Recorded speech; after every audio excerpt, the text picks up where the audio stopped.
शांति। यह ज्योतिर्बिंदु दिखाया गया है जो हम आत्माओं का पिता है।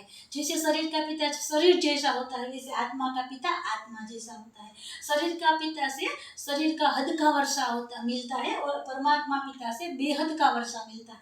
एक तो उससे सर्वशक्तियों का वर्षा मिलता है, दूसरा सतयुग की बादशाही का वर्षा मिलता है। तो परम पिता परमात्मा शिव निराकार सभी आत्माओं का पिता है। जैसे विदेश के अंदर हम जाते हैं तो क्राइस्ट को मानने वाले क्रिश्चियन धर्म के होते हैं, बुद्ध को मानने वाले बौद्ध धर्म के होते हैं, इब्राहिम को मानने वाले इस्लाम धर्म के होते हैं। वैसे हम देवी देवताओं को मानने वाले हम देवता धर्म के हैं।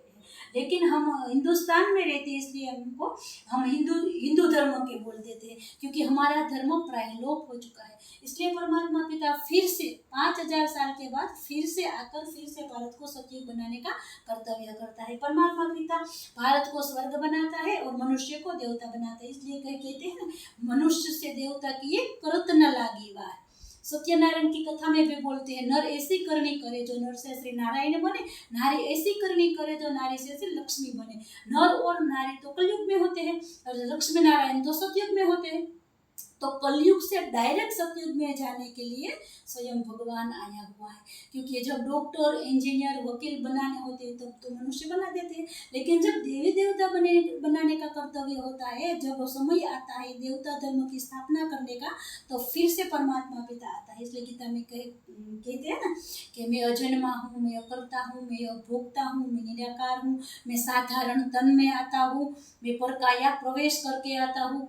तो परकाया प्रवेश किसको करना होता है? जिसके पास अपना शरीर नहीं होता है। इसलिए हम किसी का शरीर छूट जाता है तो हम उसको 12वें दिन उसका पिंड बनाते हैं। पिंड की निशानी है, उसका शरीर नहीं है। फिर 13वें दिन उस आत्मा को भी बुलाते हैं, आत्मा आती भी है किसी के तन में प्रवेश करके।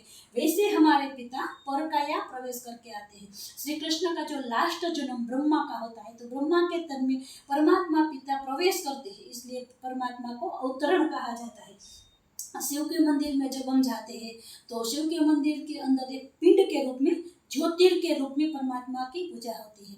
जब हम किसी देश में जाते हैं तो बौद्ध धर्म में जाते हैं तो बुद्ध को मानते हैं, तो वो भी एक पत्थर के रूप में परमात्मा की पूजा करते हैं। क्राइस्ट भी, कोई भी धर्म स्थापक है तो सभी धर्म स्थापक ने एक ही बात बताई कि सबका मालिक एक है। तो परम पिता परमात्मा शिव निराकार जो सर्व धर्म मान्य है और वो सभी का पिता है। उसके ऊपर कोई पिता नहीं है, उसको कोई गुरु नहीं है। इसलिए परमात्मा पिता को कहते हैं त्वमेव माता पिता त्वमेव सर्व मम देव देव। क्योंकि उसको शरीर नहीं, शरीर होता है तो जो भाई का शरीर होता है तो उसको पिता बोलते, माता तो नहीं बोल सकते। तो माता का शरीर होता है तो उसको माँ बोलते, उसको पिता तो नहीं बोलते हैं। इसलिए परमात्मा पिता को सर्व संबंध के रूप में हम याद करते हैं। इसलिए परम पिता परमात्मा शिव निराकार है, इसके साथ हम सब संबंध जोड़ सकते हैं। तो परमात्मा पिता फिर से भारत में आकर भारत को स्वर्ग बनाने का कर्तव्य कर रहे हैं। तो परम पिता परमात्मा निराकार शिव फिर से भारत में आकर फिर से भारत को सतयुग बनाने का कर्तव्य कर रहे हैं।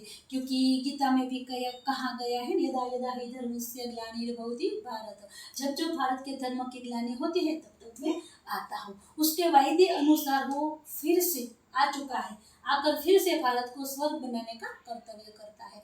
तो परम पिता परमात्मा का कर्तव्य है मनुष्य से देवता बनाना और भारत को स्वर्ग बनाना।